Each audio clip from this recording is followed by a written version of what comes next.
Okay. I now that we are all gathered here today, I've pressed the record button. Okay, Yay. do I have to record something? I believe, yes, I would need you to record word. something. I am doing that. Let me make sure. I mean, it seems like it's going. Sorry, I haven't recorded a podcast very often these days. And also, my free copy of Adobe Premiere ran out, or whatever it's called, Creative Cloud. So I had to relearn how to use Audacity, and that's been a tough one. That's been a tough one. I had a part-time video game gig, and they bought me Creative Cloud, and I think they just realized it was still on their budget 6 months ago or something. Yeah. So it we should get rid of that. Just disappeared one day. Obtain Adobe.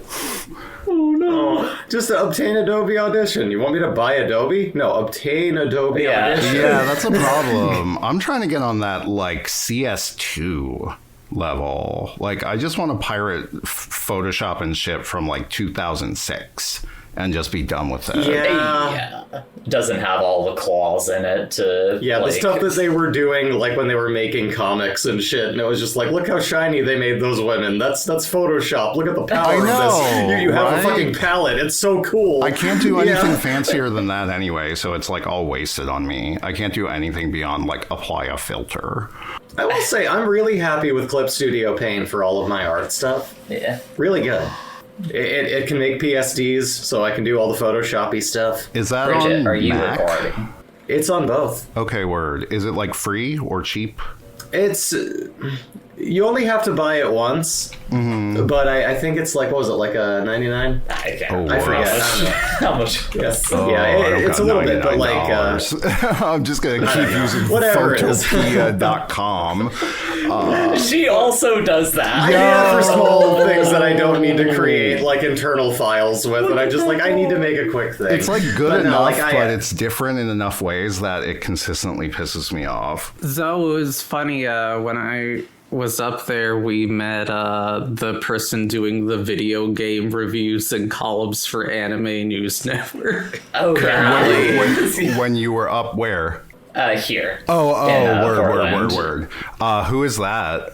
Their name online is Ven. Okay, I'm just wondering if I am aware of this person. I'm not really on social media anymore. No, they weren't aware of you either. Well, when I that's fine. I don't really want any of those reviews getting eyeballs anyway. Vinny? Who's Vinny? I don't know who your daffy friends are. That was old work. Nobody needs to see that shit.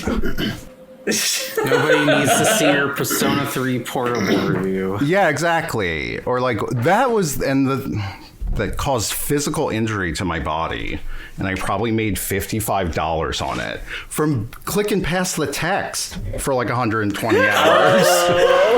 That was the first time I remember getting this pain in your joints. Oh, jeez. Oh, Lord, yeah. Yeah. Woof. Mine was trying to speedrun a game that Bridget tried to made me play on stream. Wait, was it Toki?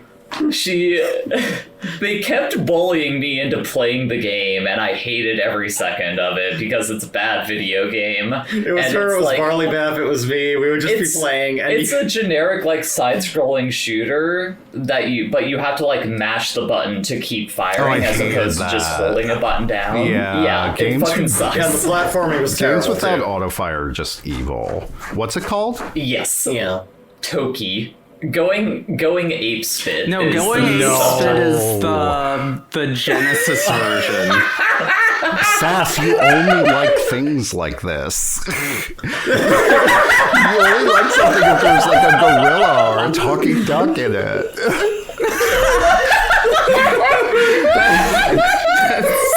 Or a Shrek. I can't put myself in the mindset. Put me in my nest. Because they're so great. Literally last night she was playing through Drake of the 99 Dragons, and she played the game to completion. What is that, a PlayStation game? It's Xbox originally. Oh, geez. Only on Xbox? Yeah. Wow. Yeah. That was a dark It's an Xbox time game for that Xbox looks like a exclusives. PlayStation game. Oh, I love it. Yeah, it's like fake Max Payne. Yeah, but with the art style of like Bruce Timm Batman. Yeah. Except it's not Bruce And it barely Timm. works. I just replayed Chronicles of Riddick Butcher Bay, which I was How like, does that game hold? it's like the skeleton of an open world. That's the only problem with it. It's like basically a linear game where sometimes for like 4 minutes you like get to do a side quest, but only at like 2 points in the game. But I have a funny story about that on the original Xbox, where it was the first game where I had gotten the like Xbox component cables, like upgraded from the composite ones. And I was like, oh, this game has like such interesting color palette choices. Like the whole game is just like yellow, like everything's this super washed out desert yellow, and when it's nighttime, same thing, it's like this deep purple blue, and nothing really has much color differentiation. And I beat the whole game, and like a week later put a DVD in the Xbox, and I was like, oh, the cables are in backwards. You were just preparing yourself for the 360 era, where everything would be brown and yellow. Yeah, I'm feeling that, because I've been replaying the Resident Evil games in order.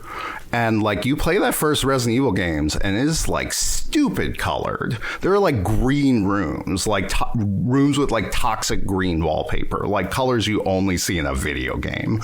Yeah. And then you go to the remake and it's like straight up like grays and browns, and that's it. And it was kind of a bummer. It really made me rethink my like universal praise of the remake. I think that my version of the wire issue was like when I played on GameCube, I believe it was the original Metroid Prime. I was trying to play that on an old CRT that I didn't realize was like bubble warped, and I spent the whole game going like, why don't I have a life bar? Why is it so disorienting to move around in this?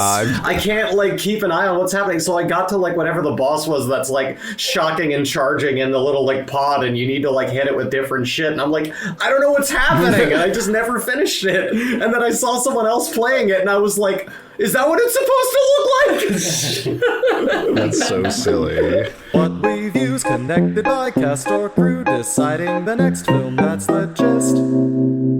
Put it on the list. Yeah. Anyways, I think I should introduce the podcast. Hi, everyone. Hey! Welcome to Put It On The List, the queer film club, where every couple of weeks we watch a movie together, discuss it, and then the next person in the rotation connects their choice by either cast or crew from the previous film. Last time on Put It On The List, Bree had us watch Jennifer's Body, which was great. That movie's a good old time. Good old lesbian cinema. Classic. You just don't get movies about like truly rotten lesbians like that often. No. Movies about truly rotten lesbians are also about like post 9/11 America. Yeah, no, I love that shit. When she does like the little pout about the 9/11 shot, that's like one of my favorite things in media, where she's like, you have to drink it kind of quick or else it turns a little brown. And she sounds like just lightly put out about it, like this is something she's taking very seriously. I love that line. And then I connected us to 2025's Eddington, directed by Aster, and that secret fifth voice that might not be familiar to some people that you just heard there was supposed to be with us for Lord of the Rings: The Fellowship of the I'm Ring. so much happier it's this movie. Like 1,000,000 times happier. I was watching The Fellowship just being like, I can probably summon like a feeling about this movie. Like I can probably get one. Whereas I think this movie, modern masterpiece, instant classic. It's so funny that you and I are basically going to be the only people on this podcast that feel that way about this movie. I think sometimes you get a director who is just like, has your same like brainotype. And I very much feel that way about Ari Aster. And I think Beau is Afraid is like one of the funniest movies of the past like 20 years. I don't know. It's hilarious. And this movie is kind of, it has a lot of funny parts. It's not as funny as Beau is Afraid, but I think Ari Aster's like grip on this like anxiety-induced paranoia. Like watching Beau is Afraid, a lot of it was like, yeah, this is how I experience life. And it's so and that's what it funny feels that like. you feel- It's like I'm terrified of the entire world and everything bad is going to happen, and then it's true. Like he's Here's right where the funny whole thing time. comes in. I walked in when Jay was beginning to watch Beau is Afraid. Eddington. And I was like, what is this? And it was off-putting and it was unpleasant, but I got through it because there was enough of like I'm following this, halfway through it gets funny, and I'm like, okay, it's a dark comedy. I was able to get through it as much as I was cringing, right? Beau is Afraid, you were watching that, and I so connected to that shit the same way you did, but in a trauma response, and I thought she was watching a horror film. Oh, I mean, it is a horror film, but it's was- also a comedy. Yeah, but like that's the thing. I wasn't getting comedy. I was getting triggered with my PTSD, Yeah, and I was no. like, I need to go to bed. I was What's like, wrong this with is you? the This is a good movie made to hurt triggering. people. Yes, It's like she when you do literally could ketamine not- and you get the good dissociation. I was like, this is what it feels. well, I haven't had it. And I think my time to try it is far over. She literally could not get through like that like opening sequence of like him just going across the street to like the convenience store. She could not get through that. She had to stop watching When it. the girl It's- kills coming into your herself by house. drinking paint, like, because she's jealous of him. I don't know. I feel like that's Him really getting- his masterwork, but I was extremely satisfied by Eddington. Him getting knocked out of like his elaborate life story about like starting a family and everything by saying to his fake sons that he never had sex.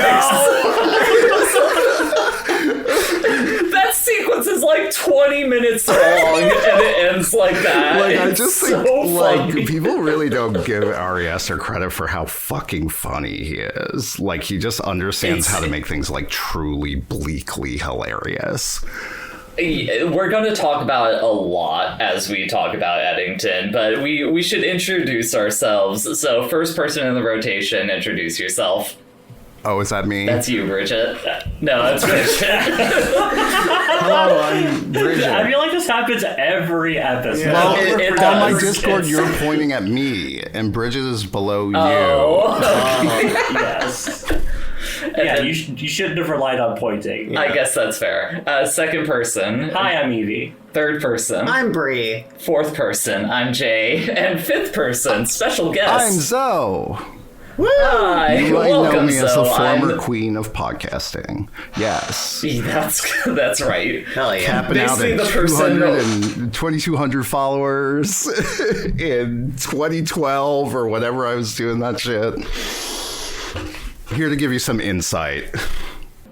The reason that the rest of us are all here, more or less. I think that's really beautiful. I really love my like fully 40% transgender fan base. Us all discovering ourselves at various late points in life. It's the kind of thing that number seems to like grow in every year. Oh, I know. For a feel. period, like somebody was coming out to me in DMs like every 6 months.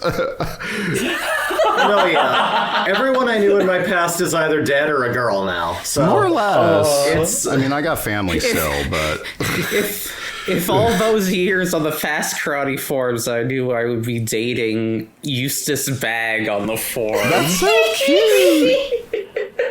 What a little that internet was your love username. story. That's right. I got married off that forum, and it worked out so great. No, sorry. restless bag with her 2 women. Nope, not getting out of this harem. No, yeah. gonna say something? No, I realized I wasn't trying to put like a hex on yours, obviously. I was just being self-deprecating, but then I realized it might come across that way. No, that's adorable. I love my little community. It is very right-sized for me for the internet. I only ever wanted to be like on forums, so that we have like a Discord with like 15 active users is like fine. That's what I want. Yeah. Oh yeah. That's what I used to use Twitter for until they stopped letting you do it like that. Ladybug. Yeah, when I don't know who everyone is on a Discord server, I leave it. I'm like, this is like being in school. This is stressful. I don't like this. Yeah.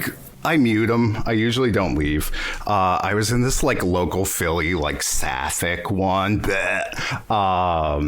and very Woola vibes. And I muted it. Every so often I would like dip my toe in. Every 3 months I'd just be like, let's see what the extremely normal lesbians are talking about. And it became a ghost town. And I like never figured out why, but I was like, oh, like one person posts here every few days. Like this place was popping. And I finally read enough of the old posts today, like being bored, like on the toilet. And there was like some kind of huge racism thing. And the mods were like, we're trying. And then like... everybody's like, nah, I think we're just going to leave. And I was like, wow, I feel so satisfied having that closure. Now I was just like, where did everybody go? This place used to be Closure poppin'. is great. I've told this story before to the other girls, but like when I first came out like 10 years ago, almost 11 now, I met what was like, is this entire group of people. This is back when I was like stuck in Arizona. I went to Tempe. I met some people that were like people I met. It was like one person I met like a year prior. It turned out, they were talking to my friend after we met and they had come out. So I start talking to them and they're like new to college, whole group of people. And like, God, they were horrible and just the worst people. And so we met up at this pizza place and this long table and what I called like the Last Supper of trans, because every one of those people was going to hook up, hate each other, and like send like a bunch of toxic shit. All like none of them talked to each other like 2 months later. I'm not kidding. I gained a bunch of I started dating someone, I gained a bunch of friendships, and everyone ate each other and spread lies about each other, and I was like, I'm just gonna pretend to be straight and not talk to people like me for a bit. It was like the worst experience I could have had. Yeah, when you're at ground zero like that, it's like truly upsetting. Yeah. I gotta say, in just these very personal conversations, I'm drawing so many parallels to the actual topic of discussion. I love this fucking big-brained movie.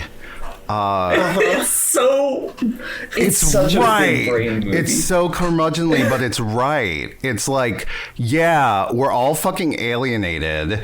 Everything we do in the world is moderated through screens. Nobody listens to us, so this intense frustration builds up.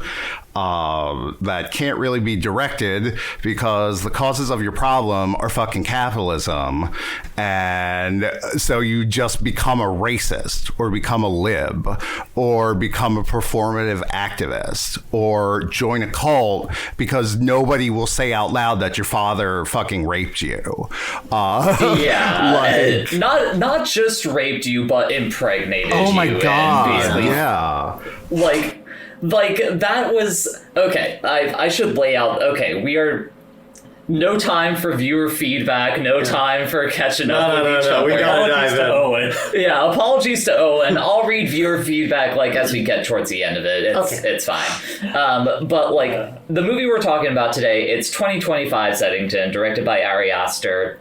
And the general conceit of the movie is it takes place basically early pandemic in 2020 in this small town, the titular Eddington, and like it is about the conflict between the sheriff of the town and the mayor who's running for re-election.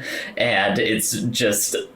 the sheriff is a dipshit, like right-wing, like anti-masker, like who's so upset by the fact that an old man can't go shop for groceries without putting on a mask that he decides to run for mayor. I love this like puss boy soft man racist. It's like such a beautiful rendition of like what might bring a character to that. like his. I mean, and like Ari Aster likes to make movies about like emasculation and shit. So he's one of those guys. Put a pin in that. I don't know. Between this and Beau is Afraid, I find Joaquin Phoenix like really appealing for this shit, and I like never thought too much of him before. But these two movies, I don't know. This is a real dream team. What about the Joker? The Joker, baby. I mean, he also plays an emasculated man. I can't even watch it when it's not superheroes. It's just poisoned. I'm like, that's a cartoon guy with a flower that spits poison gas. Like, I just can't see past that. I tried to watch that Star Wars Revolution show, and I couldn't look past the fact that they're having like riots and massacres, and all the guns are going like pew pew pew pew pew. Oh, yeah. It's so silly. I mean, maybe that speaks less of me as a person, but like I just can't. I can't with superheroes. Who's the director that knows guns are loud? Michael Mann. Yeah, Michael Mann knows how loud a gun is, and like that's beautiful. Yeah. But yeah, so like Joker, he's playing like the emasculated man, but it's like so through the lens of someone trying to be Martin Scorsese that there's like no actual appeal to it. Meanwhile, you go to Ari Aster and like he has such a unique flavor to his films. I had seen King of Comedy before I saw Joker, so I was like, what is this like remake shit? And it's just worse because it's poisoned by being a cartoon about a guy who wears a purple suit and has green hair. Like, I'm sorry, I can't get over it. Yeah, he's got a joy buzzer that kills you. The Robert De Niro movie is like so much more tragic. Okay, where did we leave off? We were talking about the emasculated man. Okay, I think you can just move on. Yeah. What's Eddington about? I mean, that's generally what it's about. Well, it's nominally like the cover is like. I have a problem with the cover I saw. What's the problem you have? It has a buffalo, and where's the buffalo in the movie? I think it's less supposed to be like about like an actual buffalo going over the corner. It's more of like a lemmings thing. That is definitely true. Buffalo as a verb also means to like dupe somebody. Like if you buffalo somebody, you've like run a scam on them or something. You fleeced them. I do love that graphic does look like a buffalo version of "Long Live the King." But like that is a perfect way to describe what happens, because like from the jump in this movie, like the first thing you see aside from Lodge, the homeless guy, like walking down the road, is like this movie is like upfront about like the data center that they are trying to install in this town that is just like being pushed upon them by the forces of capital. Like that is the start and that is the end. You see like a construction sign in the beginning and then the facility fully made. Like, it is a tragedy. I feel like in any other movie with this premise, I would be like, this is so preachy. This is so lame. And in this movie, I'm just like, no, he's right. This is what's real. The libs and the conservatives, they all just want fucking data centers. It does not matter. And in the end, that's the thing. It's not even that they want it. It's that they will easily roll over for it and like spout the copium of just like, well, I mean, it's something. We need this, right? Yeah. Yeah, or whatever. Go ahead, so. Yeah, I think it's like, I hate to say it, it's kind of good about how this kind of two-party system just exists to suck capital's dick. And like, I get really frustrated with people who are like, wow, another both sides are wrong movie. And it's like, yeah, if the both sides are fascist and libs, then they are. That's a correct assessment. This is one of those situations where that's right. I was rewatching like a little bit of the beginning of the movie just to like get me refreshed for the conversation today, and like I left off on the scene where it's Ted and Joe in the middle of the street talking to one another, and like it strikes me just how fucking dead that city is. Oh yeah, there's like never anybody out on any street in Maine. Well, it's like COVID isolation, right? Yeah. Which is really what hooked me with this movie. Is it's the only thing I can think of. It's certainly the only thing this big that like even tried to depict what living in COVID was like and felt like. Like I always think of that like the Daniel Craig movies where he's like a shitty little Poirot. And the one they released during COVID and they're wearing masks for like 10 minutes and they're like, haha, like it's so funny, COVID, we're acknowledging it. And I just like Eddington is like, yeah, this is what it was like. It was fucking brutal. You felt like if you didn't see your friends, you were going to kill yourself. There was nothing to do but be on the computer. Nobody, like, you couldn't even work a lot of the time. Like, and everybody was like going so insane and stir crazy and like shit like Michael Brown was happening and we were all just like, we're all fucking sitting indoors. Being alone with your thoughts is hell. It is just actually hell. There's no hell to go to. Yeah, we are in it now, but that time especially. And I also have this like very specific tie to it because the sheriff and his wife are living with his wife's mom who, you know what, I love my It's mother. a ranting conspiracy theorist. That's like the best way to just tersely summarize like the mom character in that movie. But a constantly worrying person who is just like looming the whole time. And it's I was like, living with my mother-in-law in isolation and like not really on a hippie conspiracy person, not kind of on this track, but just this looming cloud of anxiety that would just be like hovering and essentially wringing her hands in like the doorway to the kitchen. And you'd just be like, what's up, Grace? What you need? Talking. Like that's the thing that makes that character so real to life is the way that she basically just never stops talking. She's just constantly like spitting out bullshit over other people while they're having like actual conversations with one another. And that I lived through the same fucking thing with Bree's mom, where it's just like watching a child lose their mind because their parent is just coming unhinged at the seams as a result. We all lose our minds on our own way. I definitely don't know anything about that either. What were you gonna say, Zoe? I mean, I just like isolation really gave me a different perspective on like social media. And to Bree's point, like, being alone with your thoughts is the worst thing in the world. But as an ADHD American, I like gotta do that. Like if I spend my whole day like listening to podcasts, my quality of life is like remarkably worse. If like I just cheat and like I guess dissociate or like depersonalize or whichever one of those, and I just like stew in content, and I hate using the word content, but it is what it is. Like I really hate to feel like it, but I just see the seams so hard now where I'm like, they create this shit to promote our alienation. Exactly. Because that serves capital.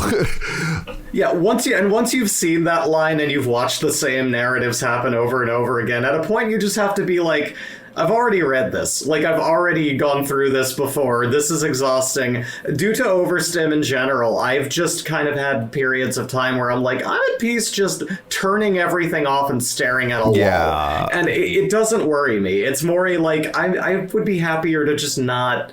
I can't handle hearing anything right now. I feel like, you. Even positive like, shit. I need my just sounds. I need my brain at peace. And I feel like we should probably touch on so watching the movie in the group with the four of us the other night, like a narrative that seemed to grip basically everyone else but me was just that like I feel like you all like weren't able to enjoy this movie so much because of how much like it just felt like reality to you. Like it was just like, fuck, I lived through this. I can't take this shit right now. Like I do think that like I do think that this movie is like, when you say it's like a modern masterpiece, just like, I don't think I disagree. I think it's really good, but it's painful for me to watch. Yeah.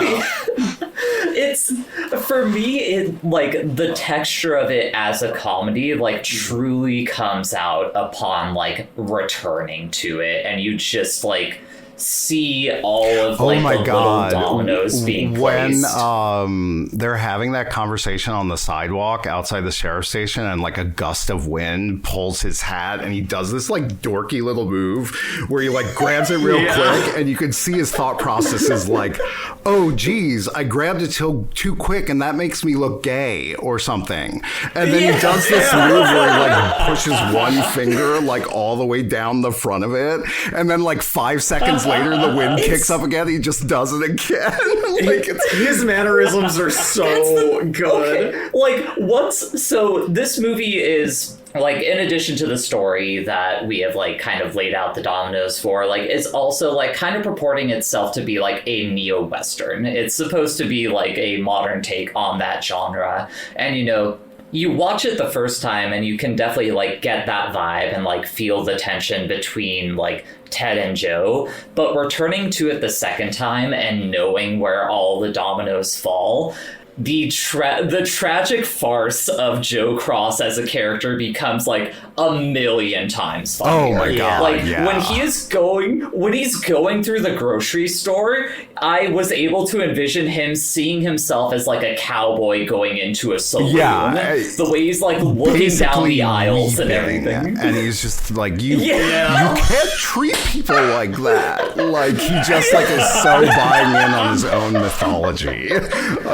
Yeah, I mean, just like the phrasing of like, we need to free each other's hearts. Yeah. Like he thinks that's the deepest shit of all time. Yeah, no, it's so good, and it's so great because he's like so clearly such a little bitch boy, like this total failure to launch. Who's got this like legendary father-in-law sheriff who died too soon, that he couldn't possibly live up to, but he's got like his little like target practice thing framed because he's so good at shooting.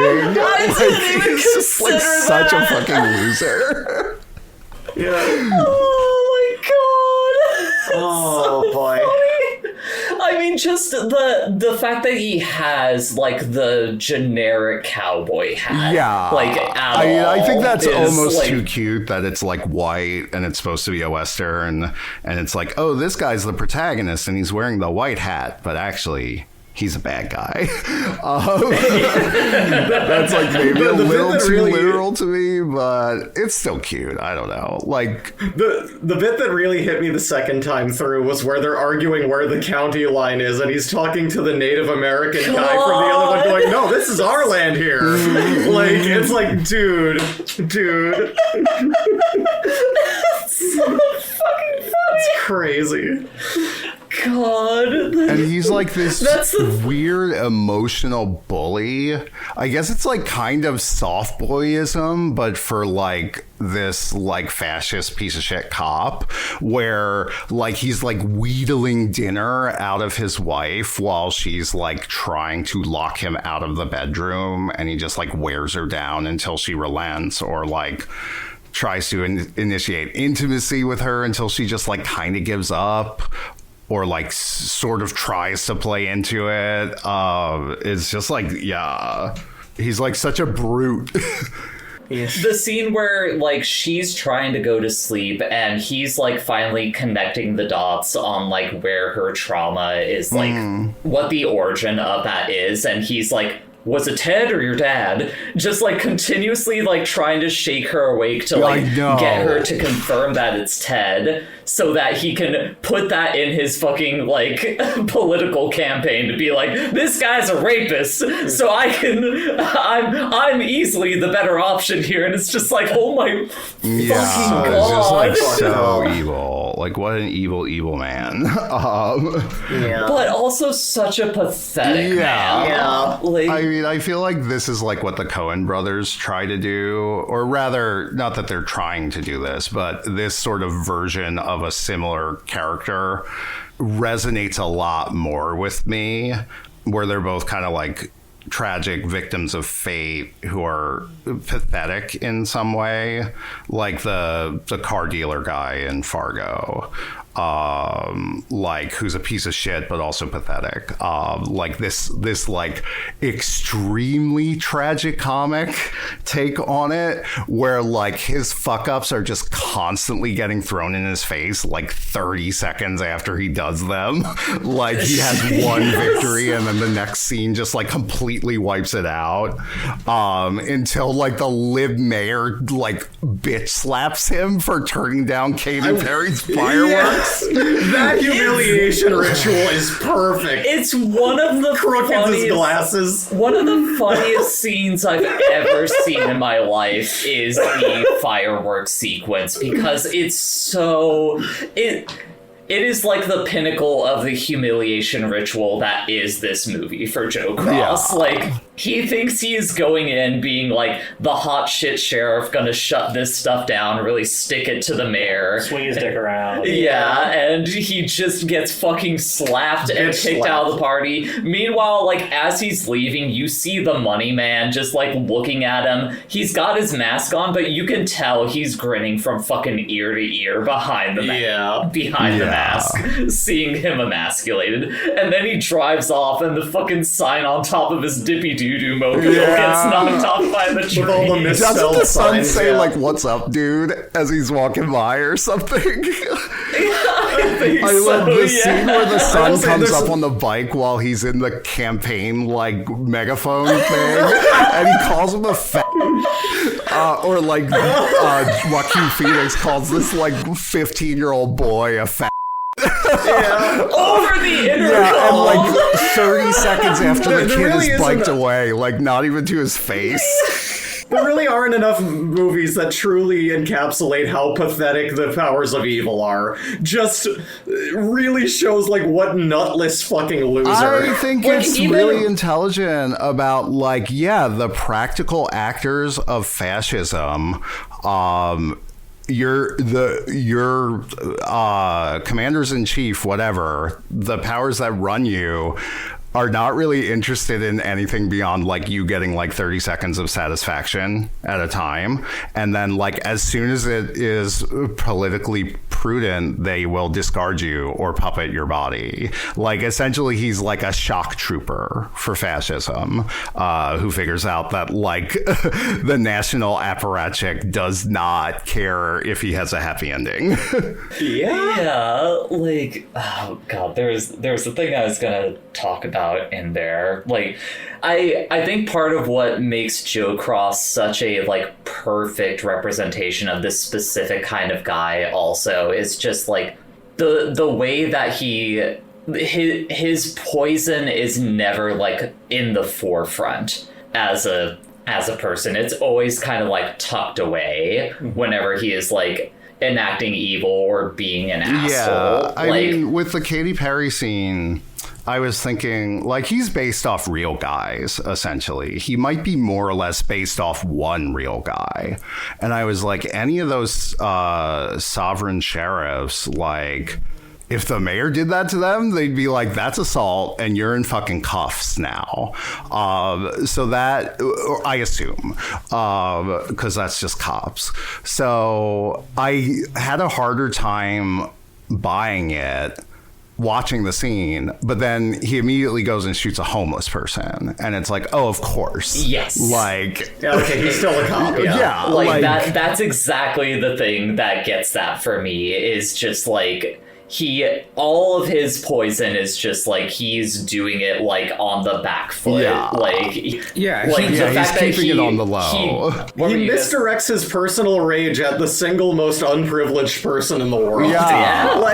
Because that's a target that like no one will like come after him. Like literally, which is so fucking cowardice. Ted is literally trying to get the sheriff to like eject Lodge out of the city in the very beginning of the movie. Like with the way that Lodge is like in front of the bar trying to get in. I'm really on my like subaltern shit lately, but It's like, yeah, he is a very effective character. Like, they have that scene where they're doing the moment of silence or whatever, the kneeling, and he's just there, and the guy keeps, like, moving his phone away from Lodge.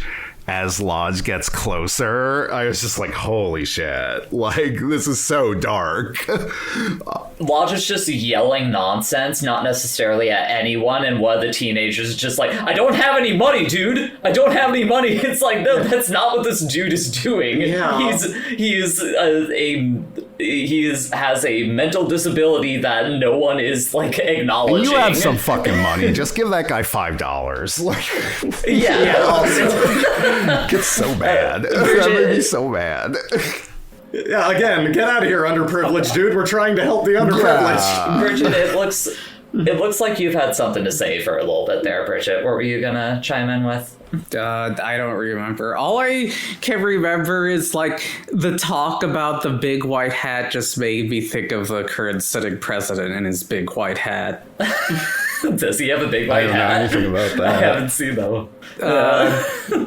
It's just, people from Texas showed up and gave him a big, like, white hat. Wow. He looks like Ari your Aster racist called grandpa. He looks like your racist grandpa who went to Texas and got the Is there biggest anything this hat. guy can't do? He He's must got look all like a figured fucking out. mascot for Cheese Wheels. Like, what the Pretty fuck? much. Dale Thibodeau God. died just so he could.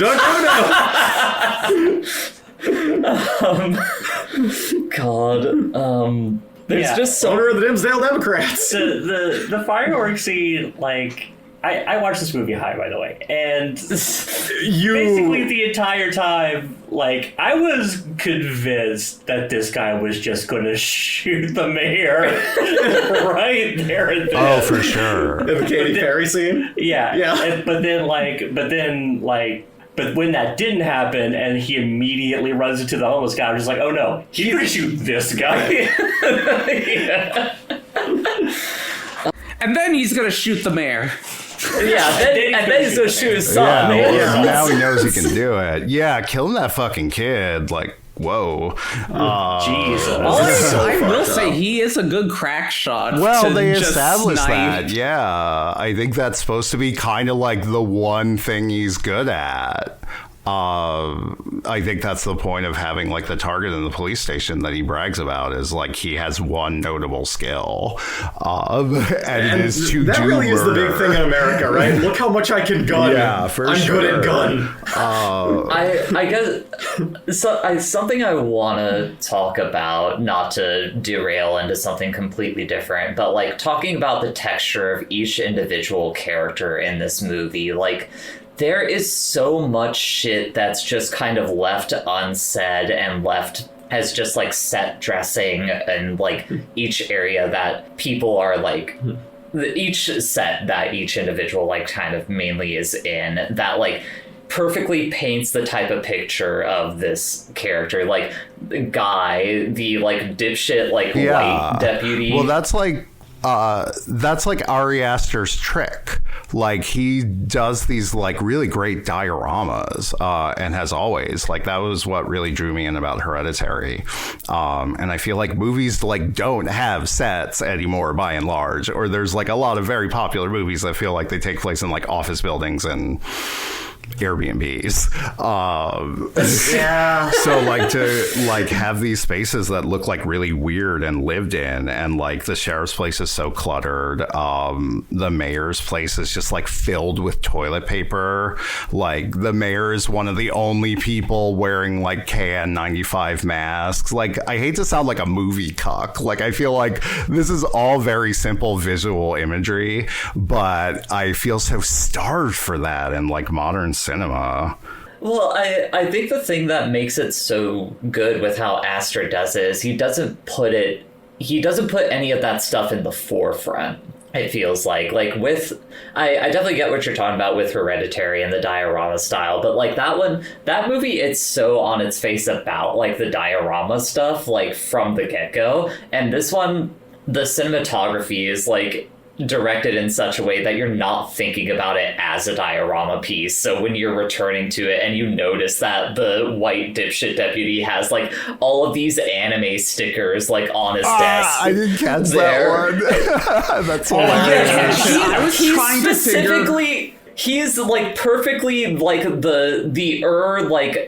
like fucking like wannabe fascist that you see on the internet, like on that has like an anime girl avatar. That's the right-wing crazy. weebs, yeah. That like completely changes my view of that character. Yeah, no. I was like, what anime are like plastered on his... Could you tell? I couldn't. No, it's all like shot just far enough away that you know it's anime, but you can't like make out what it is. Just enough to make that a plot There are point some that like he is pretty an anime fun fan. background details. I was pausing a lot this time reading it, and the really good shit is the slogan board that deputy guy comes up with, and a lot of them are like "Make New Mexico not Old Mexico," and then the really good one is Ted Garcia Chinese Honeymoon 1998. Look it up.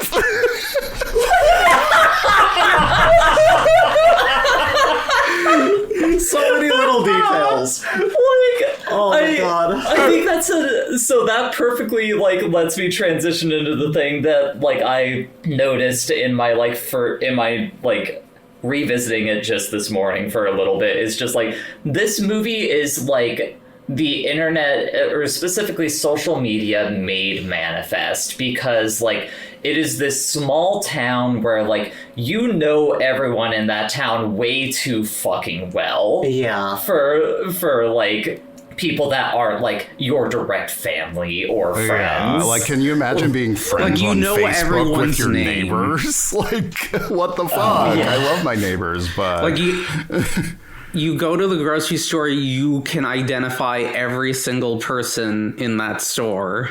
Oh yeah. Yeah, exactly. And like it's just really points to how like that alienation that we experience, like regardless of how much we know the other people around us, because we are so alienated like by our screens, like we still like we can just fucking hate them because like they are like a caricature to us. Yeah. Like when that old guy gets kicked out of the grocery store and there's the tepid applause Oh god. from the people. It's like it perfectly encapsulates that. And also, you know, as someone who was working in customer service during part of the major part of the pandemic, is like it's a very real thing that you experience. For it's like sure. that person's day definitely got ruined, but you know, at the end of the day, you got the satisfaction of seeing someone that was being an asshole to the rest of the world. Humiliation rituals.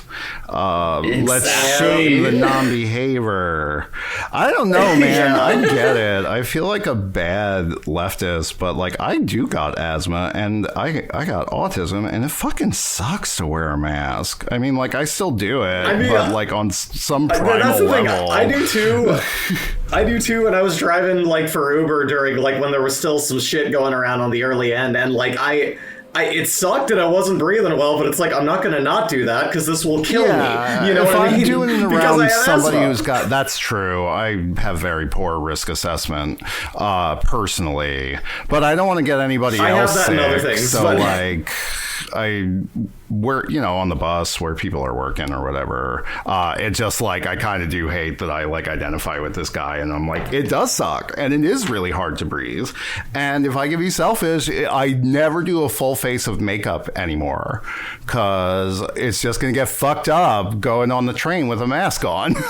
So The pandemic is literally why I stopped bothering to wear makeup, like, and just went like full Stone Butch on shit where it's just who fucking cares? Yeah, I I don't still give a have eye shit. makeup, but since the masking era, I have not put on foundation once know. because I was like, all that work I did, I'm like, now that I haven't been, I'm like, I don't want to fucking do that anymore. I've done it like a few times in the past couple years.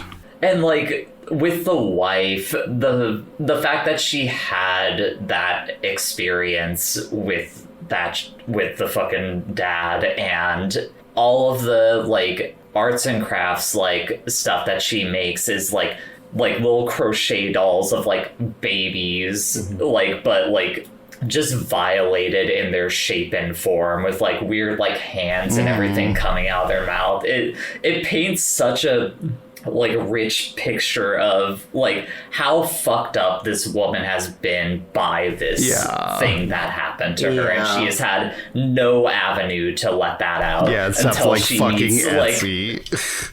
Yeah, Etsy and getting inducted into a cult. Well, I think that's really well handled. I agree. Nobody is fucking listening to her in this entire movie, and like nobody's willing to say it out loud.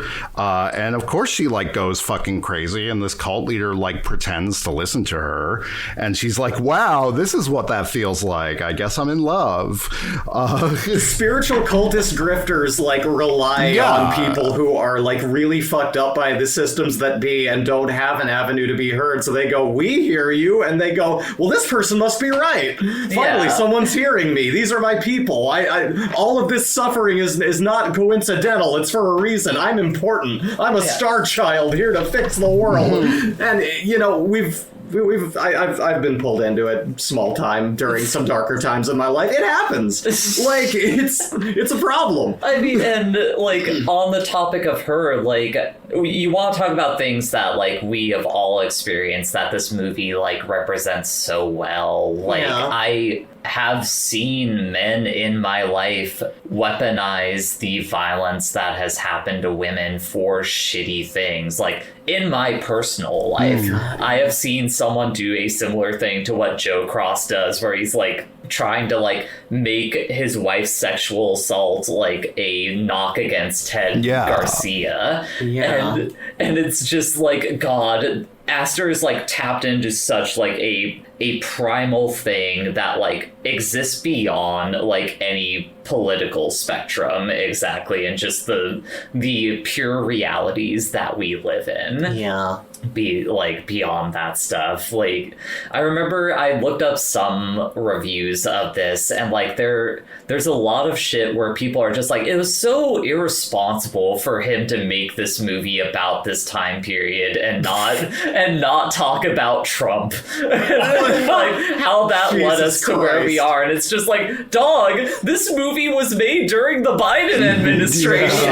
Like that's when COVID took place. Like this, it's not about like the politics. Like that's why I can't like get bogged down in the idea that this movie is doing both sidesism, because it's not about the politics. It is about just the way that we are all so fucked by like the systems that be, that like there's no functioning anymore. It is just sorry. Birdie. It's okay. Don't worry she about barks it. at the door. We've had Bisky barking all night. But yeah, like we are all so fucked in our connections to the rest of the world that like it's all going to fall apart like this like set of dominoes, the way that he displays on the screen. I mean, I was not making good decisions during isolation. I was doing destructive and self-destructive things. I think it's very relatable. It's okay. She knows. If she hears this, she already... So this is a very large version of it. But this idea that, like, it's irresponsible... What? Like, you should, quality of the movie aside, you should be like on your hands and knees thanking him for even trying. Like, did you all see One Battle After Another? Yes. I'll say I have a higher opinion of One Battle After Another than what I saw you posting about. They had me in the first half, I'm not going to lie. And then I was like, oh, and the moral is he gets an iPhone. What? So it's just like, as another like acclaimed like I don't know, political movie, vaguely leftist movie. I don't know if I would call Eddington leftist, but I do think it comes from a dude who's got some leftist ideas. But I don't really think it's about that. And it certainly seemed like One Battle After Another was trying, and then at the end I was like, well, this is actually like, it was like kind of racist about the mom and stuff. Anyway, sorry, not to like derail to a completely different movie. Oh, you're Not at good. all. I think that's the fun of this podcast, is like finding those connections. to Drawing the other parallels things. where we can to like. Can we talk about the Dippy Doo Doo Mobile like a little please. bit more, and how that's that? Is that like his campaign car? Yeah, Yeah, That's what we call it, yeah. It's become a turn of phrase in this house, like referring to any stupid vehicle as the Dippy Doo Mobile. word. Yeah, I didn't write down I'm any of the going for mayor, slogans on and that if you one. vote for Oh me. yeah, my favorite one was like the really simple, just like mwah, like. How about if your sheriff was your mayor?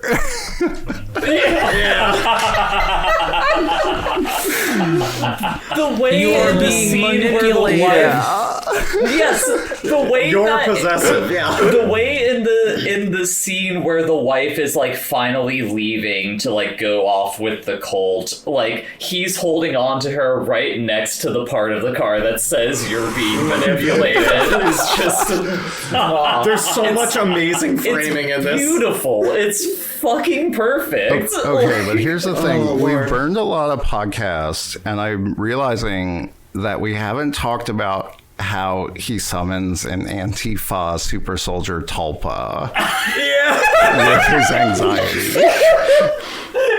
I mean, it's so fucking good because like the transition where, you know, he does some of the stuff and then all of a sudden cut to this plane with like The people globalist emoji on the like fin of yeah, the it's plane. literally got a It's so good. When people are like, there's no way to rationalize that and it's stupid. I'm just like, do you even like movies? Like, this is so weird. Like, No media haven't you literacy. seen like any David Lynch movie? Like, any single one? Like, I was just like, you don't think it's awesome that there's a movie where he, like, his fear summons the leftist super soldiers? Sitting here going that the Antifa, the Antifa gangs or whatever he's talking about, and suddenly just like here they Yeah, come. it's so like good. the way that like it's the way that like there is like the David Lynch unreality to it, but then also like upon like rewatching, or if you're like savvy enough watching through it the first time, you can connect that like, oh no, it's literally just like a mercenary squad that like the fucking the money guy has called in to just force this thing to go through. So since like the politics have failed. So, I do think it's magic. I firmly believe it's magic. But there's like kind of a weak theory going around that he's just like essentially robo-tripping while he has COVID. That he's like dosed up on antihistamines and he's seeing the Hat Man. You know?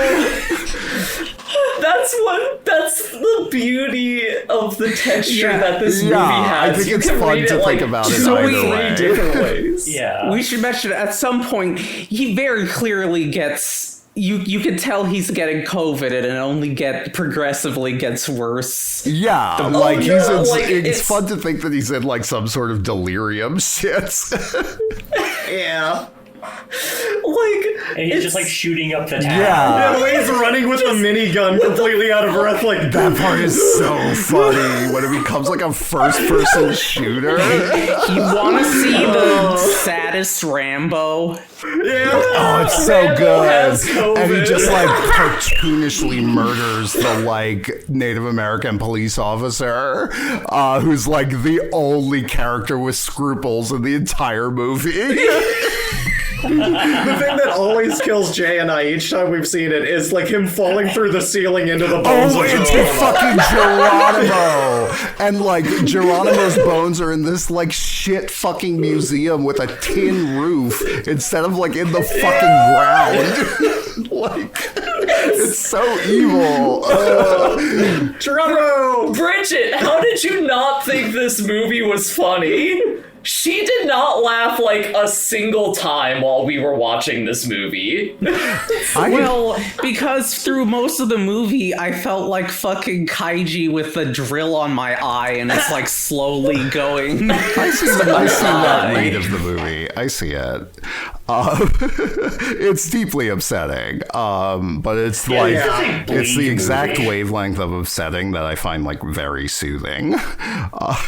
Yes, like that's the thing for me. I too am someone who finds comfort in the bleakness from time to time. Yeah, no So, like, surprise you like this, Jay. I have zero surprise. Well, I guess me and Jay are just aligned. I don't know. This is like the only time I get like shit like this where it is so bleak and so tragicomic. I'm just like, this guy is telling it like it is. This is real life. This is what it feels like to be a human being. And like, I never feel that way about art except for that. I'm like, this is what's real. That was like the first response that I had to this movie upon finishing it, was just like, it's so uproariously funny in just how much it like lays out the pure truth of the world that we live in by like the unrealities that each individual person in that town like lives through. Like, that's just, everyone creates their own fiction. Yeah. I don't know. This is probably a very basic take, but like, living through capitalism is its own form of psychosis. And you are basically constantly lying to yourself in one way or another to continue existing in this extremely cruel system. And, I don't know where I was going with that, but that is what the mood of this movie feels like to me. That is why I feel like social media, the way it portrays, I do. And frankly, like, I think they should probably outlaw video games, and they should probably outlaw podcasts. I'm sorry. One of those things is all our We just have to get rid of everything Right. that's non-ironically called content, and I'm sorry, by anyone. It's not a net good. It's like SSRIs, man.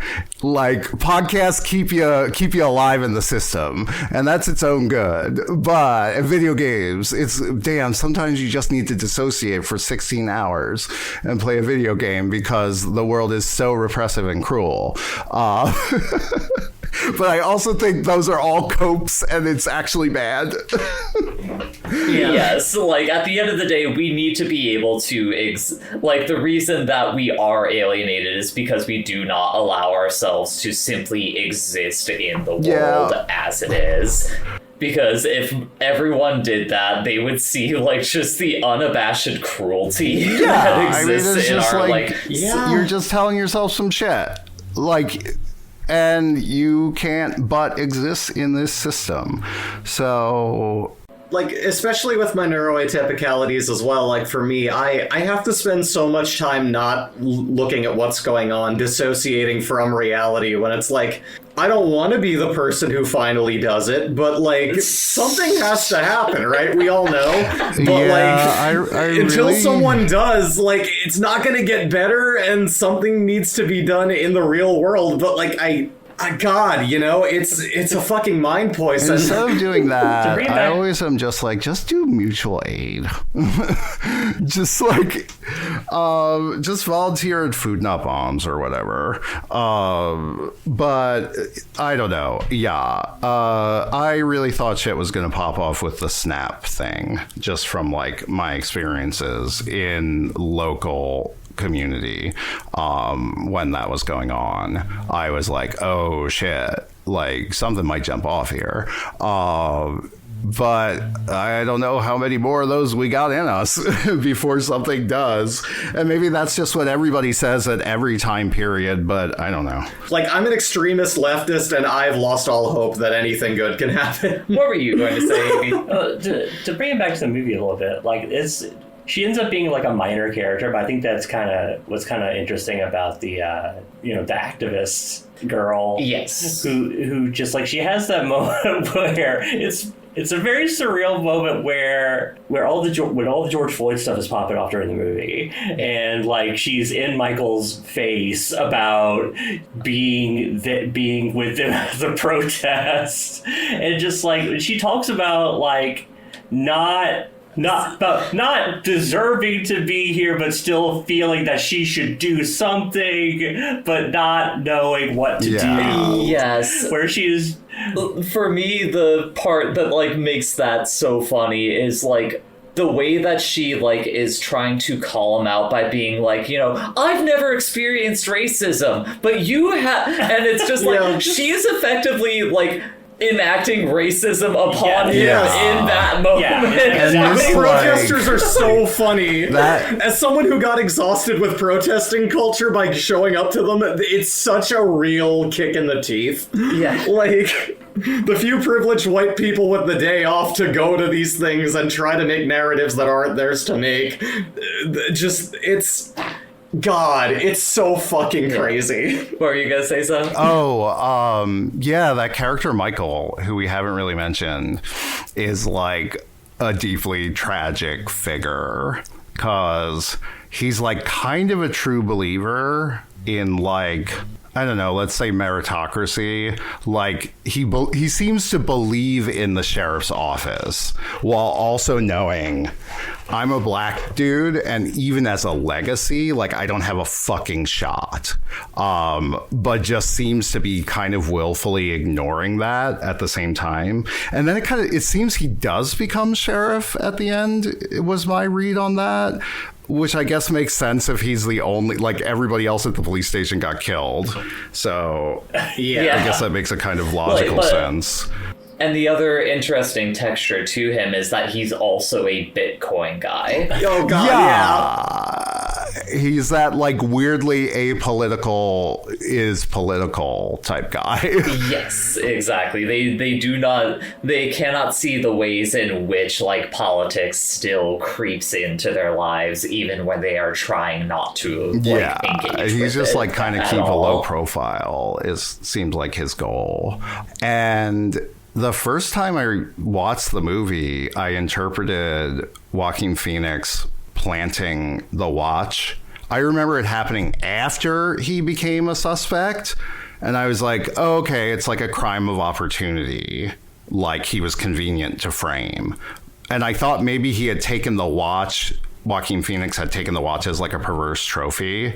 But you watch it this time, and the watch is already in the car when Brian tells them about Michael, and they start being suspicious of him. So that was just the plan. The watch is already car, the gun is in the, so he's just like, stitching up this kid who like loves him, like really admires him, seemingly, and also seemingly the only like black person in this in the whole damn town. It's just it's that's maybe the most, that's like the part of the movie that like maybe gets too bleak, like even for me, where it's just so fucking dark that I'm like, fucking Jesus it's like Christ. a really excruciating position for this character to be in a lot of ways. And I think it's cool and interesting that the movie ends with him, and I feel like he is one of the characters you get less insight into his head,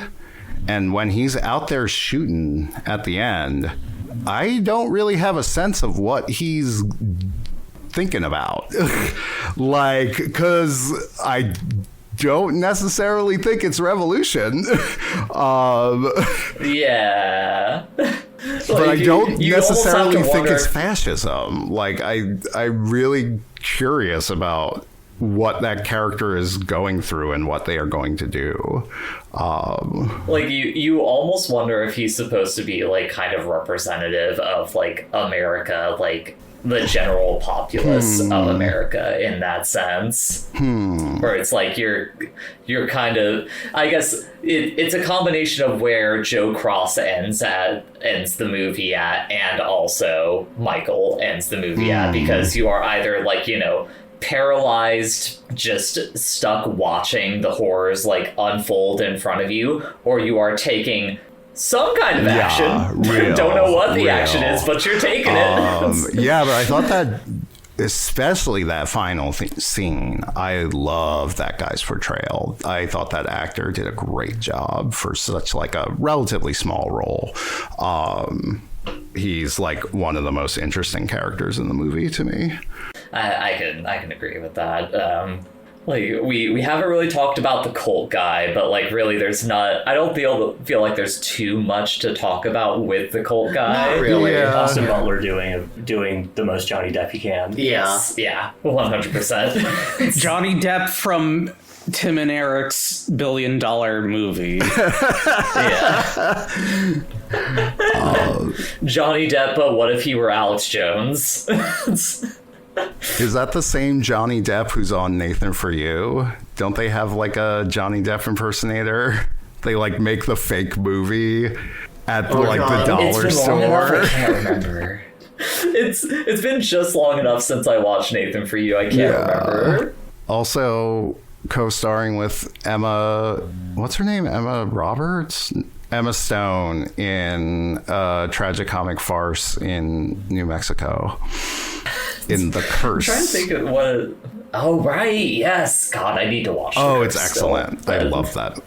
I'm trying to think of what else to touch on in this movie, because it only got funnier the second time, and I feel like it is shot up to maybe my favorite movie that I have seen this year, just because of like how much it feels like your brain is falling apart, all while still like being grounded in reality. We haven't talked much about Ted, Pedro Pascal's character, but I feel like that's just because there's just not much to him other than he's just like a piece of shit Yeah, like small town liberal politician. I haven't picked up on like what the fuck is going on with like him and his ex-wife, or like the mother of his The impression of his I got son. from this viewing, or at least this is what the Sun says, the Sun implies that the harassment they were getting over the rumors that he had done something to Emma Stone's character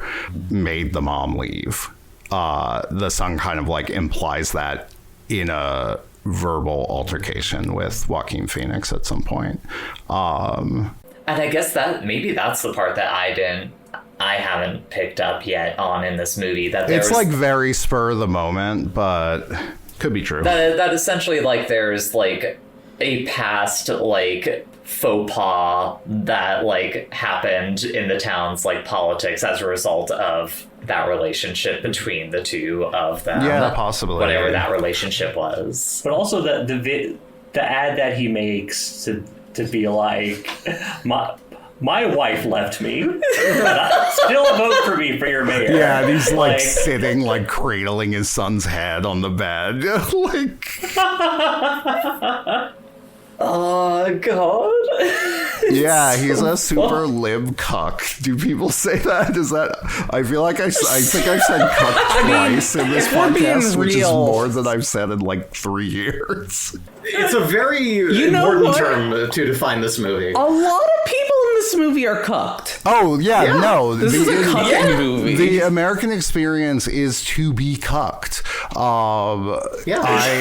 There's this trans femme writer, Andrea Longchew.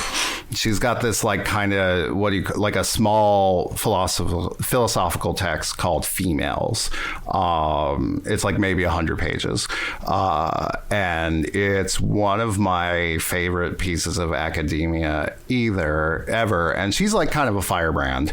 She's a sit-stirrer, but her premise is that everyone is female because the definition of female is someone who acts as a receptacle of someone else's desire, essentially without agency, or like has to sublimate their own desire to some kind of stronger force. And she essentially is like, that is everyone in the world. And I think this movie like accurately portrays this. Like, nobody's in control. At best, the fucking city planner is the one that's in control. Like, Ted Garcia's like completely subservient to this guy. Like, and he's putting through this data center because this will get him up the political ladder.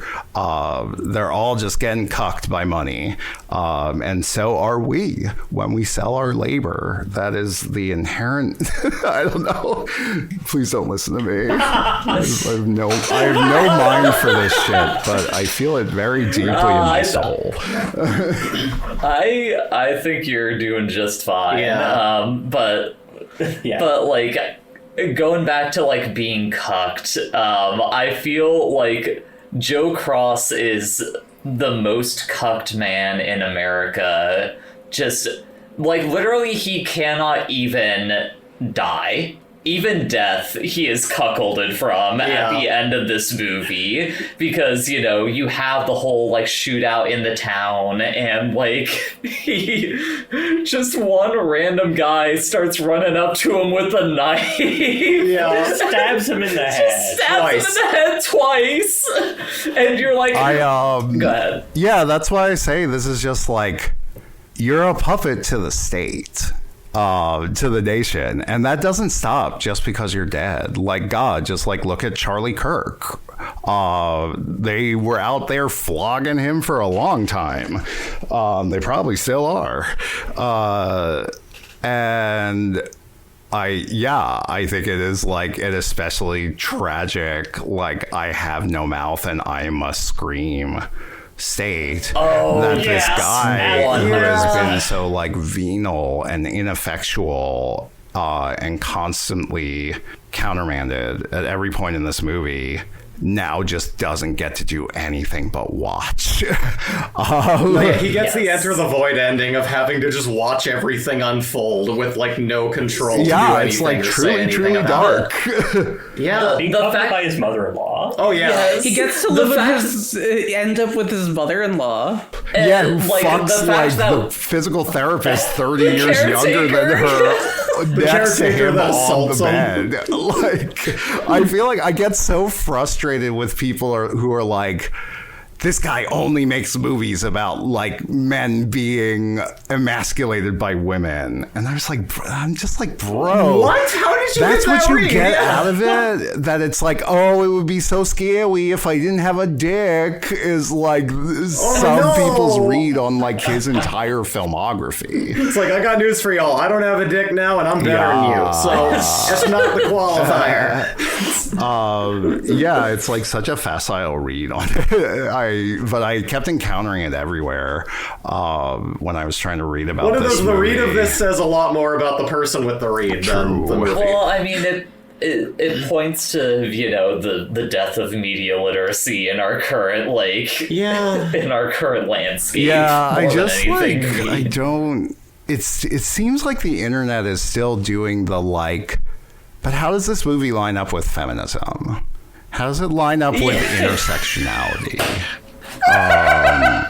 And I am completely on that line of thought that you are either a or you're not.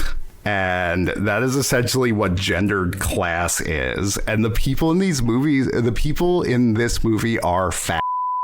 By and large, like this, it's two sides of the same whether or coin. not you're is determined by the state, and it is something you are assigned. And like Joe Cross is a like yes, and he is subsumed by and he can't fucking cope with that system. So he engages the death drive. Like the fact that like when we finally get brought back into his view after he gets stabbed in the fucking head twice, like the money guy is like holding the cell phone Instagram video, like it's not simply that he can do nothing but watch. He is being forced to watch it all the play out mom in does front the of same him. thing at the end of the movie with the daughter now pregnant by the cult leader. It's just like he just gets The baby he could never have like on her. stew in this personal hell forever, and realize it was all for nothing. And just like all over pride, This is the essentially. reason why social media must be abolished. Yeah.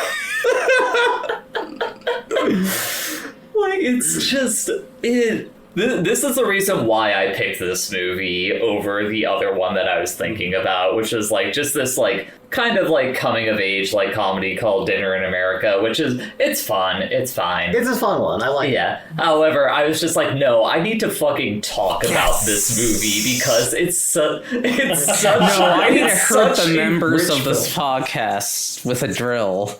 I didn't want to hurt you all. I was just like, I want to talk about this movie. I know you're all probably gonna hate it, but I know Sorry, that you have will to. all have things These to are the talk about. rules. We signed it. Right. Evie didn't know what The she was put it in on for the when she list. took an edible before this movie. Yeah, I feel the most sorry for Evie for taking an edible and then watching. It was an experience. To be fair, like you were tortured for like the first half of it, but I think once the Dippy Doo Doo Mobile came out, that's when like the switch in your brain. I mean, it was flipped. still torturous. It's just I also found it funny. Yeah. It was just like God, the my part head where, was like, in my hands like the entire time he had his gun, where just like shooting up the entire town, going nuts. Your reactions were priceless. The townspeople, when like the protests start like getting a little bit more fervent, like the random shop owners just being like, "There's a riot going on!" And, like a single trash can got thrown through a window. And that's I think it's a false flag. Not a- I think that racist owner threw that trash can to get on the news to sell his racist statues. Exactly. That's Just my like read. the That's way my that headcanon.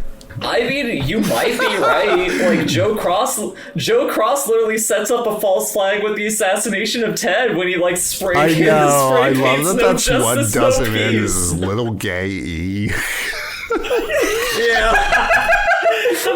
Where Butterfly looks at the slogan board and figures it out is so good. Yeah. Butterfly is such a good character. I love them. Just effectively recreating the one photo of the white guy where it says Black Lives Matter. This is like Yeah, exactly. this is a great movie for watching big guys like run around and like Butterfly's like little like joggy waddle as he like goes back to his car after he's put it all together. It's like, this is so cute. And like Joaquin Phoenix too is just like constantly falling on his ass. Him going to Joe Cross's house and like trying to talk to the mom, and the mom is just like rattling off this nonsense she's about like, the cult Austin coming. He's Butler like, did it. I just need to know if you Is have there a gun in the house? Yeah, Can I it's see just- it?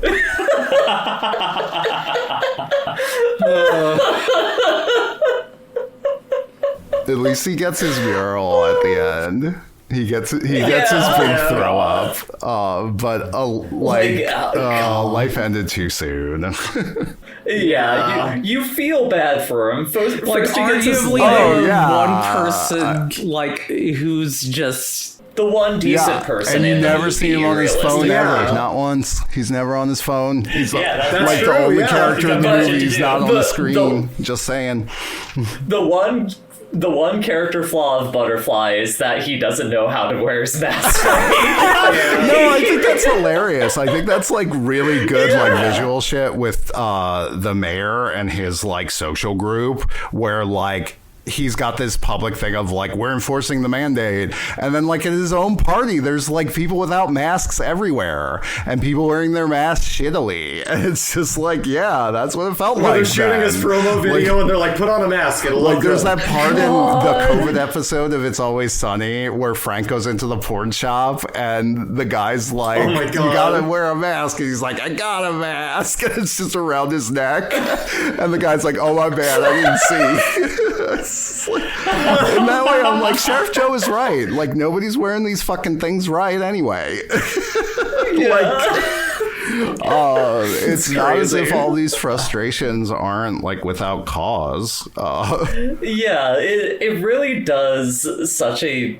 It does the best it can to try to make you empathize with this, like, absolute piece of shit. Or at the very least, like, see, like, some of the points that he is trying to make as he is having this downward spiral. Yeah, you know... That's just movies. You're just supposed to have bad people in movies be empathetic. Like, that's how you make not a cartoon. Yeah, that's literally the shit I'm talking about when I'm talking about, like, the death of media literacy. Like, we've lost, like, just the bare bones thing of, like, no, you don't have to, like, think this is a good guy. You can fucking hate this dude's guts. It's just like you just have to understand the forces that made this guy. Like, even with the fascists, like, you do have to recognize that we're all adrift in the same system, and it's kind of just luck that you end up one way or another. Yeah, and it's a thing that, like, you know, we as a culture, like, struggle so much with. Like, people are thinking that, like, these characters are, like, trying to be redeemed by whichever creative force is writing these characters. And it's like, no, we're not necessarily looking for redemption here, but it's like, we're just trying to paint the picture of, like, how the same thing that made you also makes this person. So, like, recognize that, like, the actual evil is the forces that have led us to this place, as opposed to any individual human. I don't think that's, like, a complicated or outrageous thing to say. I do feel like it kind of gets lost in the shuffle, but it's like, yeah, we're all human beings.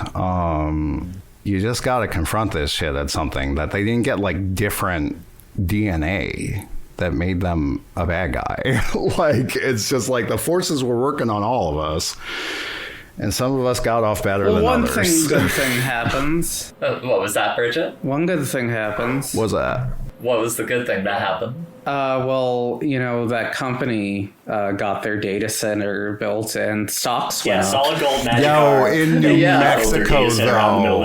Like, what are they going to fly in the water? Like, that aquifer is going to be tapped in like a year and a half. We're in the middle of a historic drought. I mean, there's always a drought. Yeah, this was going on like in Phoenix, where I used to live, like in the middle of the desert where it's the driest to make all of these silicon chips. They take all the fucking water where they're gonna run out of it to make these giant data centers to make money for dickheads. That's all y'all out west. That's like, California. Like, yeah, it's that too. Like, there's this massive, like, real estate infrastructure, like, out in the middle of, like, the Southwest desert that, like, people are, like, investing in. It's just like, no, that shit's gonna be uninhabitable in, like, 15 years. Yeah. What the fuck are we doing here? It's gonna be apocalyptic leftover freeways, dog. Like, that's some all this is gonna for be. Leibowitz type shit. Yeah. Well, it's okay. Like, the data centers will poison the town anyway, so no. Yeah, they're all just gonna get fucking chromium poisoning and develop cancer when they're 27. You know, like, that's like the true tragedy is, like, technically the data center company, like, wins, but even at the end of the day, that company is still going to lose because, like, it's just this, like, fucking lone thing in the middle of the desert. Like, there's nothing here. Can I introduce you to the death drive? It's like, it only exists to consume everything around it, including itself. Yeah. Like, going back to the people up top make the money, and then everyone else is rot. But, like, even beyond that, going back to the visual of, like, Ted and Joe in the middle of, like, the completely deserted town, like, arguing with one another. Like, it's just so, like, such a perfect visual metaphor for, like, the struggle, the fight of capital, like, over the American empire, where it's just like, no, this is a fucking dead town that they are trying to vie for power in, but it does not change the fact that this town is fucking dead or dying. Like, it's going to go to shit regardless. Yeah. I don't know how you, like, watch this movie and then you're like, that was whack. It was so both sidesy. It's like, yeah, there's Lack of media literacy. It's especially on that topic, like, you know, one could make the argument that, like, it is definitely, like, very cynical in its view of, like, youth political movements. Yeah, and it doesn't show us a you nice, feel hardworking protester or mutual aider, but I don't know. Like, but movies also, don't gotta show everything all the time.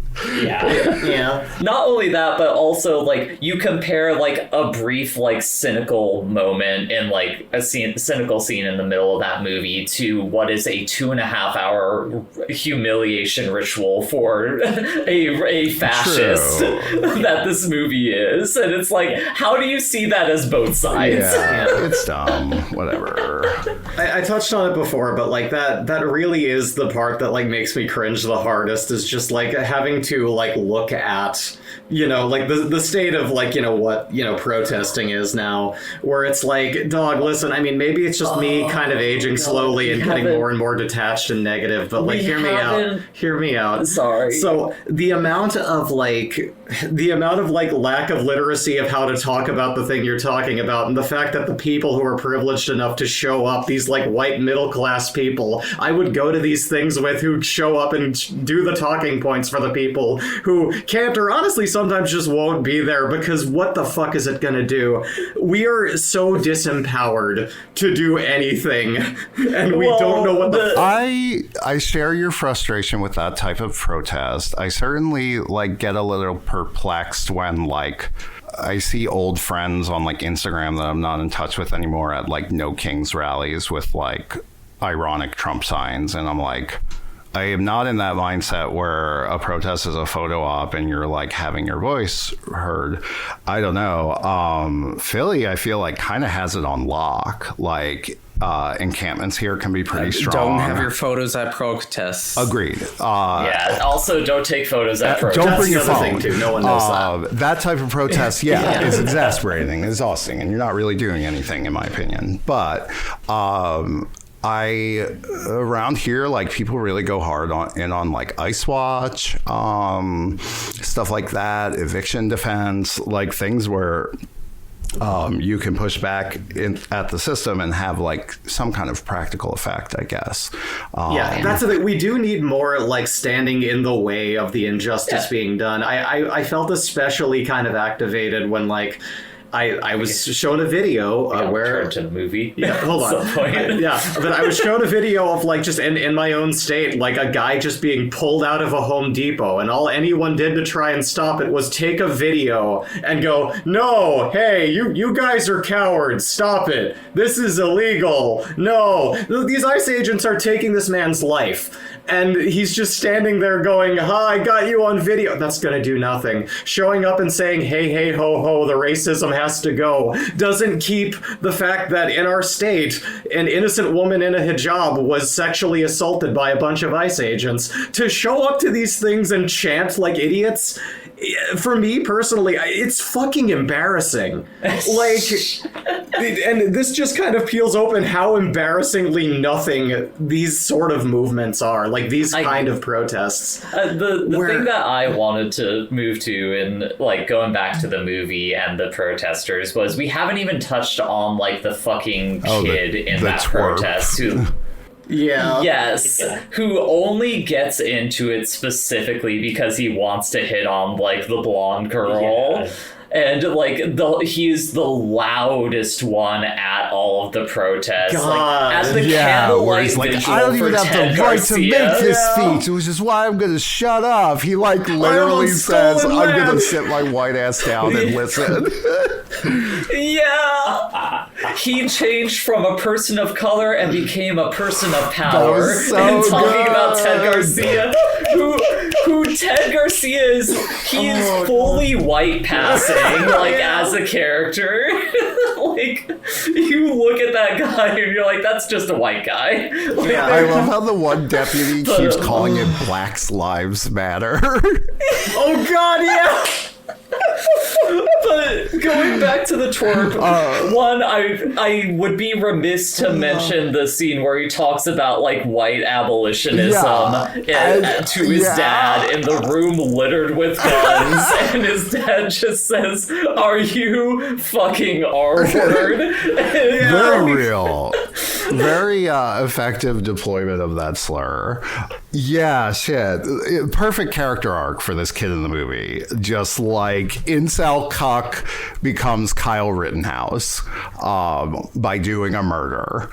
And now he's got everything he wanted. He's, what do you call it? He's like a Chad or whatever they call it by some degree. He's like a Ben Shapiro, really. He's like still visibly twerpy, but now he's got like a hot girlfriend. And he has no actual ethics or positions of his own. He just wants to get laid and be cool. Sheriff, I saved you, Sheriff. Yeah. As he, like, doing the first person fact that when shooter, he shoots the guy, he's doing it through his phone. Like an AR He's dream. recreating the... Yeah, he's recreating the FPS scene from the Doom movie. Well, they just did that with the machine gun.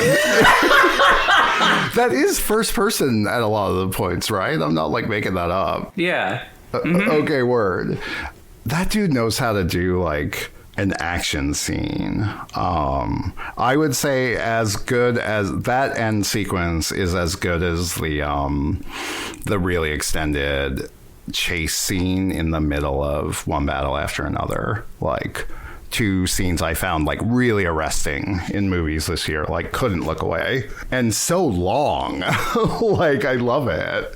Like Michael Mann type shit. Like, I'll say that was probably the thing I was most surprised of at this movie is, like, I did not know that Ari Aster had it in him to, like, direct an action scene like that. He had a different director of cinematography or something. I don't know how that changes things, but I happened on that. Like a really, really well noted. Yeah, he's done some cool shit, but I now forget what it is. I feel bad that we don't know. There's so many names. How does anyone remember names in Hollywood?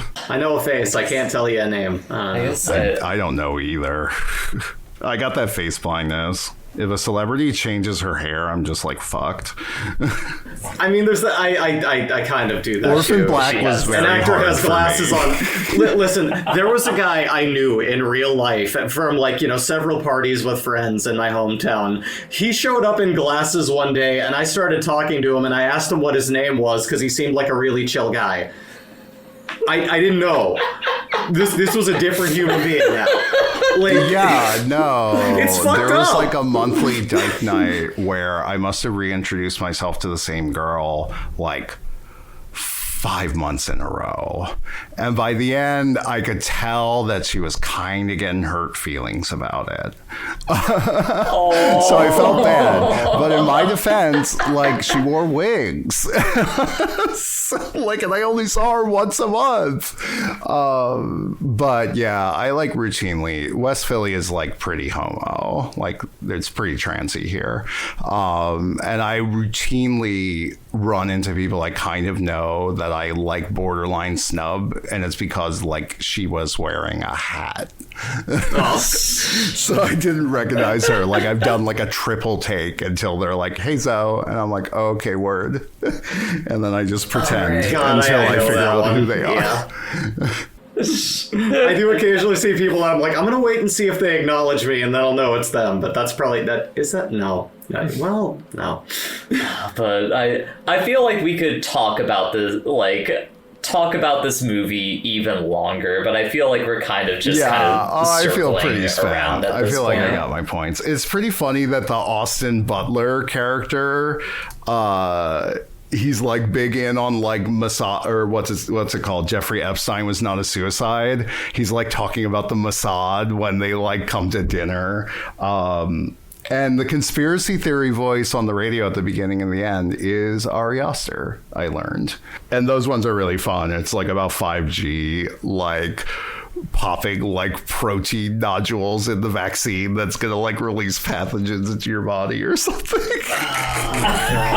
god, it's so Me and funny. Evie watched an anime about 5G. Okay, what was that? What was the anime? Oh yeah, it was the one where they were in a train car, right? Yeah, the train at the end of the world.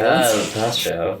Yeah, where 5G makes everything weird. They have to go on a train about it. Weird, huh? It's actually a good show, surprisingly. Yeah, it was alright. Okay. Well, initially that was just making me think of Snowpiercer. All right. Well, before we get into final thoughts, I have some listener feedback here. Let's fucking You can go. send that to us. Put it on the list.bsky.social, put it on the list on neocities.org, YC Productions, youtube.com, anywhere major podcasts are sold, patreon.com/YCity. Give us money if you want to. I don't care. Let's see. So first one here from Owen. Thank you, Owen, for the questions. Owen asks, "What's your favorite movie with a single word title? These count as words, so you can't say the thing. Weapons. If we're talking like recent ones, I like Weapons a lot as a single word title." Oh, I know there's a perfect one out there for me. I think I'm going to cheat and say Barbarian, though. Both of that guy's movies titles I just turn over in my head sometimes. Like I imagine the 3D apple, and I'm like, what does it mean? Who's the barbarian? What are the weapons? I feel like these all have very obvious answers that I've already puzzled out. But I still like...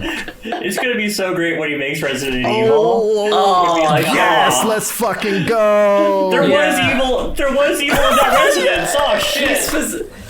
He specifically, like, I saw an interview clip where he's talking about, like, I want to make my version of Resident Evil that, like, captures what it feels like to play those games. Okay, Like let's the original fucking games. go. It's like, As I said, Yeah, it's I'm gonna in. be a wild world where the Resident Evil movie could turn out good, and then nobody cares about the Street Fighter movie. Good. Street Fighter doesn't deserve a Yeah, movie. Resident Evil deserves already one had their good movie. movie. They've had multiple movies. We all watched that first Like, Resident Evil nobody's- movie, and we were like, this is fine. It's kind of good. It has Michelle Rodriguez in it. And then you rewatch it 15 years later, and you're like, this has the budget of a Canadian sci-fi original picture. Like, Yeah. fully 30% of that movie is like aluminum ducks spray painted rusty by volume. We were talking about the best We we could can always hope watch The for is Legend that of if they, Chun-Li. if they know how to make it as like cheesily direct as like, you know, say a Mortal Kombat, like Yeah, the first that movie. Mortal Kombat if you movie. can capture that like cheesy direct game like thing that you go back to it and go, oh man, they were just not putting anything between, like no subtext, no anything, just reptile. This is him. We're naming the people. They're doing the thing. It's a cheesy gaming movie. If they can get that same energy from that era of game movies, maybe it can be good, especially like later on down the line. But I just don't think they have the sauce. Yeah, the trailer for Street Fighter did have like someone punching a car, which I feel like is like fan service. It's fan service. A promising inclusion. Yeah. Anyway, we're getting I distracted think, from the but show. Resident Evil will be horror, so it's fun. And Street Fighter won't be horror, so it will not be fun. So it won't be. Mine is pie. Yours is pie. Pie. Evie, what's yours? I'm bad at making this choice, so I'll also pick a recent thing. I like Sinners a whole lot. I thought that was good. Sure. Bridget, do you have one? Is it Shrek? Oh no. It's not I gonna was be- just gonna say Akira because I can't think of like. I'm into Akira is that. really good. Totemic in my life for sure. And then Owen also had more of a comment in response to Bree entering her New Tropics arc on the last I want podcast, him now. where he says, I want to congratulate Bree on her new job as the head of the National Institute of Health. Oh no, wait. Okay. I heard the beginning of that podcast. What is this tincture? Okay, so what I'm on right now, if you're listening at home, basically I am on like a little like, you know, homemade capsule mixture of like, it's just like, it's a tea chemical and a food grade mushroom. It's just L-theanine. You see that in like energy drinks and tea and shit. And it's a little bit of that and a little bit of lion's mane mushroom powder.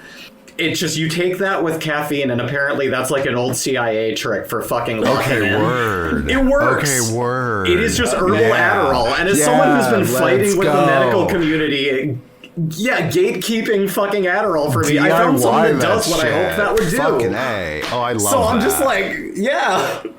Well, my Tim You're Heidecker so arc, right. like, You're so right. Everybody should listen to you. Thank you. Well, if it's good enough for Langley, then it's probably good enough for Exactly. me. I'm trying to get on that Russian fighter pilot methamphetamine. Hell yeah. I'm on that Qui-Gon Jinn. I'm on that Russian jet fire. Got me thinking I'm the Pope. Got me thinking I'm Joseph Stalin in this sumbitch. Next question is from Dusty, who asks, this looks like the exact type of movie that ideally I would go see in the theater, but basically never makes my cinema budget. How do y'all pick which films warrant the time, effort, and cash to actually go see in a theater? Most movies. So for me, yeah, I was gonna say, for me, it's usually like, it's after its first run. It's things that it's like, I want to see this how it was intended because I love the film. The biggest one for us was when in our local theater, they brought Redline. And I was like, that's the anime movie that is basically what if, like, you know, F-Zero was a movie. And it is so fucking, it's a whole different experience to see that on a huge screen. Like, it is, as a movie I already loved many times through, it was like rediscovering an album on vinyl. It was like, oh, this is different. This is like, you know, it's basically just that. It's, I want to experience a film I already know as it was intended, and as someone for whom I like a lot of older films, or I maybe missed the first run of a film, like, I just didn't see it there, and now I want to. So that's usually what it is. Would this improve if it was huge and in its intended format? Yeah, pretty much the only time I'm going to theaters, unless it's like a new movie that I really, really, really want to see, like it's by someone that I know and trust as a creative, like, I'm only going to theaters for, like, stuff that I'm like, no, I want to experience that the way it was originally, like, released to the public. Like, I got to see me and Evie got to see Hard Boiled in theaters last month. That was a great movie to watch. That's a great movie to see in a theater. Like, that's so fun. Zoe, do you have an answer to this question? I don't know if I've paid for my own movie ticket in like 4 years. So I don't go to the theater with a lot of intent because I don't have any money. So I pirate basically everything. But I am of the opinion that the big screen experience will improve almost any movie. And I would have really loved to see this in the theater. But I feel like a bit of a purist about that. Like, I just don't... I mean, I think it's probably just the ADD person in me. Like, you go to a theater and you have to pay attention. And I get a lot out of it for that. But I also just feel like I don't perceive, like, the texture of film the same way in my living room. The, like, resolution is not there. Like, I got a hair to watch Nope recently, and the pirated copy I got, like, the blacks, like the really dark blacks, were doing this like bizarre artifacting thing, and I was like, I saw that movie in the theater and I was like, I remember this being so crisp, and it like just looks like shit, and you like can't make out a lot of the detail, and that's because I'm like watching like a 6 gigabyte copy or something, but still, that's what I have access to. That's why you need a good OLED 4K TV. Oh, I mean, 4K absolutely. disc. Like, I have $100 TV from online. I have like a Vizio. It feels like it's made of paper mache. Like, I feel like if I breathe on it hard, it's going to break, and there's not $100 for another TV. They used to be better in the early run, but like, no, they've definitely shitified over the years. It feels so flimsy. I had one I had one, and I was playing Portal 2 on the PS3, and when I was playing it, the TV made a loud explosion sound and started crackling that's what my as it computer started did. to fire. When my power supply died on my computer, there was just this like big like pop! Like a big spark. Oh no. Sucked. But I certainly feel you on that, because I also this year there was like a David Lynch retrospective at like the local indie theater in Portland that I got to see Mulholland Drive and Inland Empire on, and specifically like the Mulholland Drive one, it was like a 35 millimeter print of it, and like there is a texture that you can feel like in like the general like film degradation like over time. I love that too. in I seeing was like, that. as a child of the analog era, the mixtape. Yeah, it's a warmth you just don't get. Like I miss cassettes for that. Like the first time I heard Devo, it was on like a cassette tape. I love that. Yeah, like that felt very whole to me. And even as a kid, like when CD mixes came around, I was like, this is just not the same. But yeah, I don't know anything about film. I assume most movies are like not displayed on film nowadays. Like I assume it's just some like ultra high resolution digital thing. Yeah.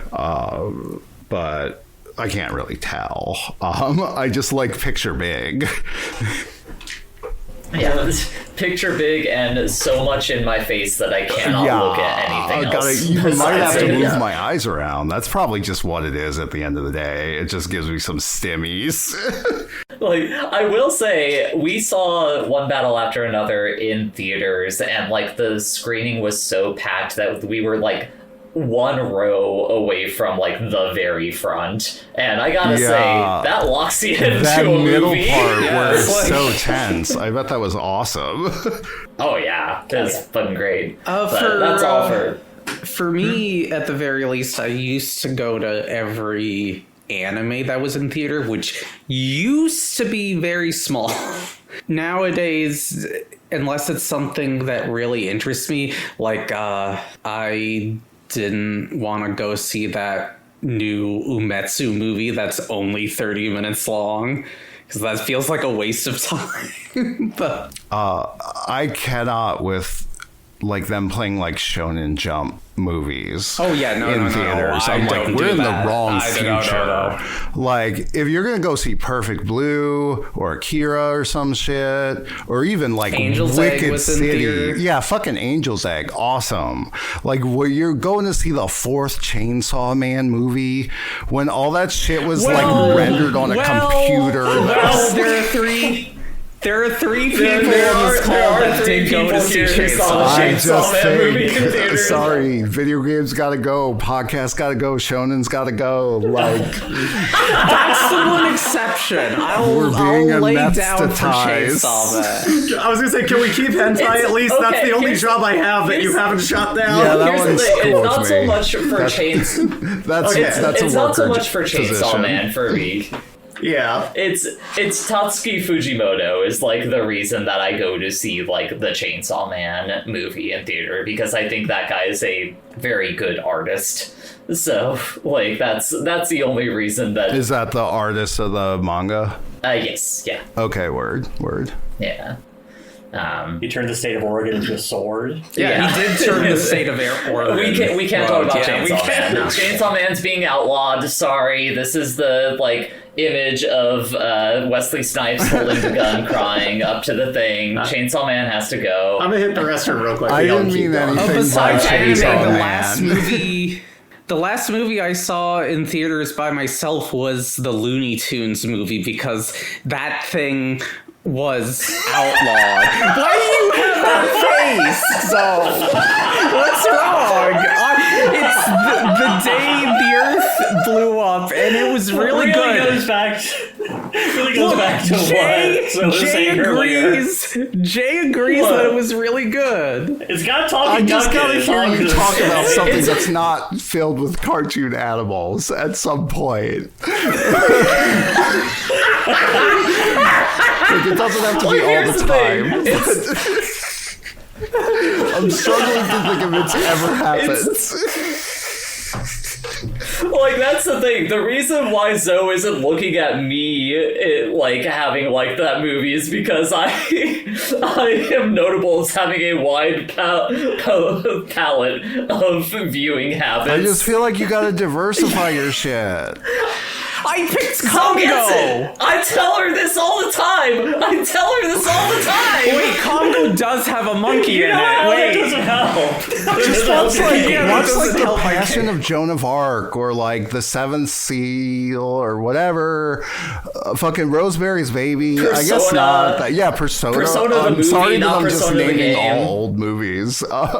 That's what's coming to hand. Or like Die Hard. I don't know. The first That's on Predator TV movie. every day. Just like, I guess that's like kind of a cartoon animal. mean- An alien is like a cartoon Yeah, animal. yeah, it has a puppet animal in it. All right, you got me there. I'm so excited to hear what Bridget's pick is, but let's do final thoughts. right. So, back. what are your final thoughts about I Eddington love this as we wrap movie. up here? This guy can do no wrong and did no wrong. And it's just wall-to-wall bangers from this dude. And, like, his fifth movie, whatever, is going to pop off. Like, you look at this movie and Beau is Afraid, and, like, Hereditary is so far in my rear view. It's, like, crazy. I'm just like, oh, that was extremely basic shit. That was, like... that was his first movie. We have moved on. And I really love this dude as an artist. And he just makes movies that are like compelling it to me in a way that overcomes like the ADD-ness. Like, I just feel like a similar way as like Lynch or Cronenberg or like John Carpenter. I'm just like, this guy knows what makes things a movie and doesn't just like be like, everything is real life and also it's gray and also it's about the CIA. Yeah. Like, going to my final thoughts, I generally am like just on that same point where it's like, there's such a fucking texture to this movie in the same way that there are in like the best movies that you have ever seen, where like every time you go back to it, you are picking out like new things or connecting new lines in your head that you do not get in most movies. And like, even if it is technically like a miserable experience of a thing to watch, like the mind just boggles at how much this filmmaker was able to get out of this idea and express with this idea. Yeah. So I love it. I can't recommend it enough.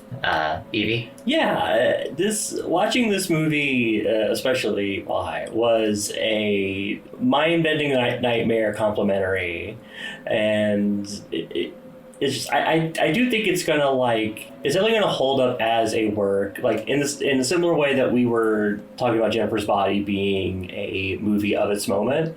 I think this is gonna hold up as a movie that is like about the COVID era, and like it captures the vibe of that moment, and like part of the reason why it was it felt terrible to watch was like the vibe of COVID still carries forward with us today. Yeah. And like I think it's a real accomplishment to kind of capture that. Yeah. But yeah, I thought this movie was good, even though it was a horrible watch. Yeah.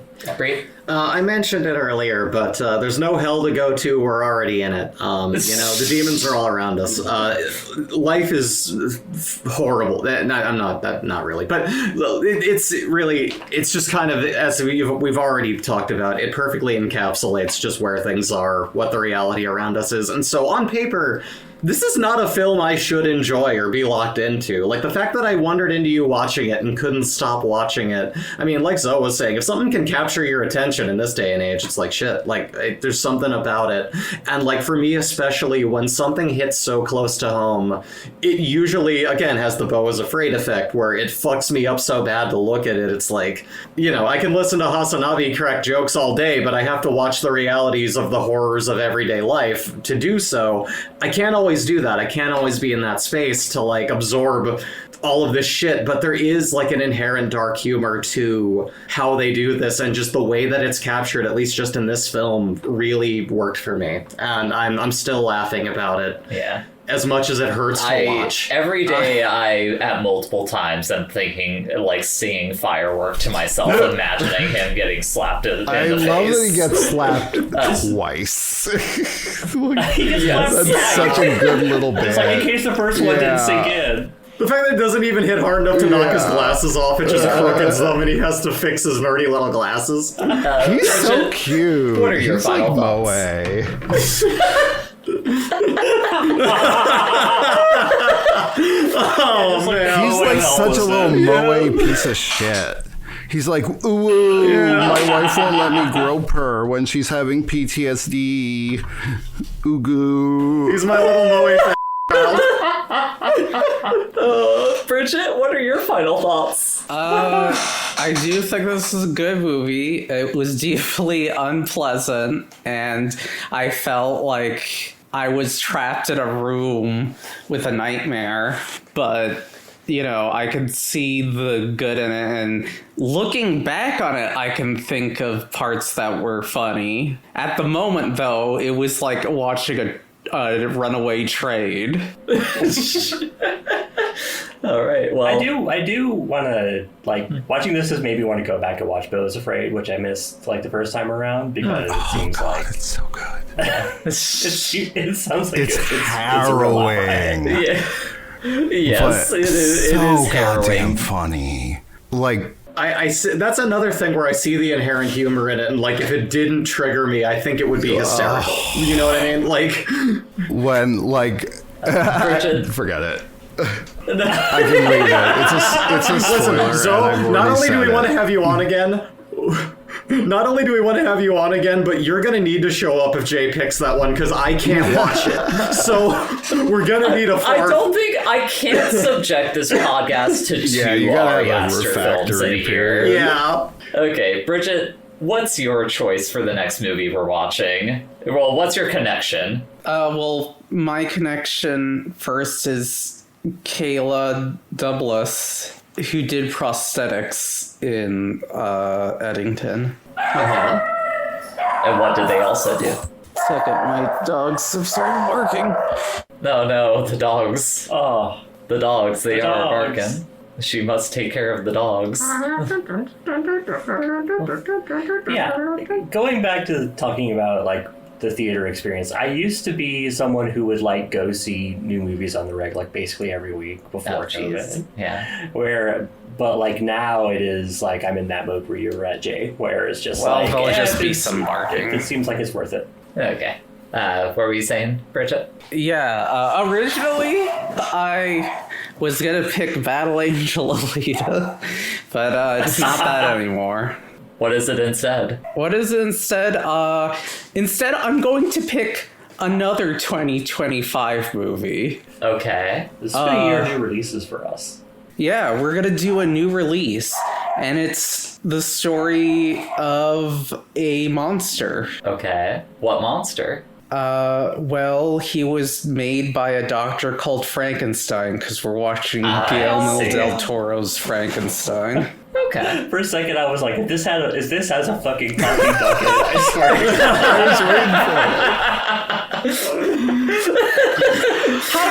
God.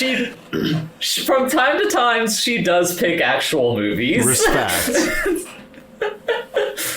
But okay, that'll be fun. Yeah. Well, Well, wait, we didn't hear the person who does the special effects. Does she do the same stuff? Yeah, she does the prosthetics in Okay, so Guillermo del prosthetics and both. Toro's Frankenstein. Okay. all right. Well, Cool. First of all, Zoe, thank you so much for joining Yes, us for this yes, thank you so conversation. much. It's been lovely having you. Thank you for having me. And I I can't had so wait. much fun. Yeah. But is there any place you would like to... I know we were talking about banning social media. Is there any place on the internet you want to promote yourself? Or no? People can... BD for PP 2020. BD for PP 2026. People can join my Discord, I guess. I don't think that's realistic. I have an Instagram, but that's only really to get me laid. And it has not gotten me laid, so I've deleted it. So I don't know. I write zines that I put up on archive.org. See, that's what you should be pimping. I That's don't know okay how to do. link it. If you search fisting primer by Zoe on archive.org, you might find that. It'll be one of the Maybe. links. Yeah, I don't know. I don't really do anything on the internet at the time. Oh, I guess I stream. That's the thing that I was forgot. thinking Thank of. you, Jay. You led me there like a buffalo to a ridge. Yeah, I stream. You can go to catgirls.cam. Most recently, we did our 24-hour fundraiser called BD4PP, as Bridget said, which went really well this year. And it was cool because it was a special cause to my heart, because it was the local community garden I started with friends this year. And we are still working on how to disperse that money because the wheels of anarchism move extremely slow. But I'm excited to report news of how that money is going to get spent in the new year. It has been fun to do one of these that is personal to me. And if you're in West Philly, you should come to my community garden. We don't have a website or anything, but hit me up and I'll tell you where it is. Oh, yeah. For sure. Bree, where can people find you on the internet? You can hire me to draw anime-style art or do, like, I can make a VTuber for you over on vgen.co/asnesbo. That's ASNESBO. Anything else, fuck the internet. Word. Bridget, where can people find you on the internet? You can find me at twitch.tv/Sasquatchulous streaming questionable Shrek. things. Not Evie. nudity. You have been caught multiple times doing that at this point. You said that when you looked back, there was nipple. Yeah, I was wrong. There is, in fact, nipple in that scene, but it's okay. I think you should be allowed to stream nudity. I think it's fucked Yeah, up that you yeah, should do I that. should. Yeah, I mean, like, I if you should were playing be able to Cyberpunk stream 2077, Law they would Blue let you Girl. show it. Evie, can people find you on the internet? You may not. You can find me on the internet, but I'm not going to tell you where you can find me, but I'll tell you where to find the podcast. Put it on the list.neocities.org, put it on the list.bsky.social, youtube.com, Wife City Productions on there, Wife City on Patreon. Give us money, share us with your friends. Who cares? We do this for us. If you want to give us money, that's cool. But regardless, I don't really care. Do what you want with your time. Anyways, again, thank you for joining Thank us. you, Zoe. Thank you for having Goodbye, me. listeners. I should have picked the Baby Huey movie out of spite now. What we view's connected by cast or crew, deciding the next film, that's the gist.